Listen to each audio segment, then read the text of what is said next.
আমরা আহলে হাদিসের লোক কোন মাযহাব পাই না, কিন্তু মাযহাবপন্থী লোকেরা বলে মাযহাব না মানলে ঈমান থাকবে না।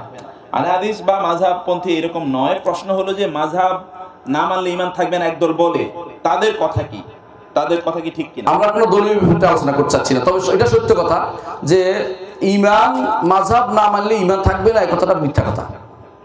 আচ্ছা বলেন তো, আবু হানিফা রাহমাতুল্লাহ আলাইহি কোন মাযহাবের লোক ছিলেন? ঠিক।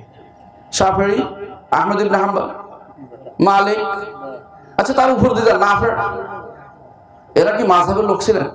তো আপনি এত মাযহাব বাধ্য করছেন কেন? আপনি যদি কোনো না জানেন আলেমদের জিজ্ঞাসা করেন। সে আলেম মৃত হইতে পারে, জীবিত হইতে পারে। মৃত আলেম হিসেবে আবু হানিফার কথা শুনলে আমাদের কোনো আপত্তি নেই, যদি কোনো দলিল ভিত্তিক হয়। অনুরূপভাবে জীবিত আলেম হিসেবে যদি কোনো আপনি শেখ মুখতারের কথা শুনেন, আমাদেরকে আপত্তি করার আছে? আল্লাহ বলছে ফাসালু আহলা যিকরি ইন কুনতুম লা তা'লামুন, না জানলে যে জানে তারা জিজ্ঞাসা করো। এটা আল্লাহ তাআলা বলছে। যে মরা মানুষ বলে গেল তার কথা রয়েছে, জীবিত মানুষ বলে গেল তার কথা রয়েছে। দলিল ভিত্তিক হলে সেটা সবটাই গ্রহণ করা যাবে, আর দলিল ভিত্তিক না হলে সে যেই বলুক না কেন সেটা গ্রহণ করা হবে না, সেটা গ্রহণ করা যাবে না। এটা হলো কথা। সেখানে মাযহাব না মানলে ঈমান থাকবে না, এটা কেমনে বলতে পারেন আপনি? কোন দলিল ভিত্তিতে বলবেন আপনি? এটা দলিল ভিত্তিক কথা নয় ভাই। জি।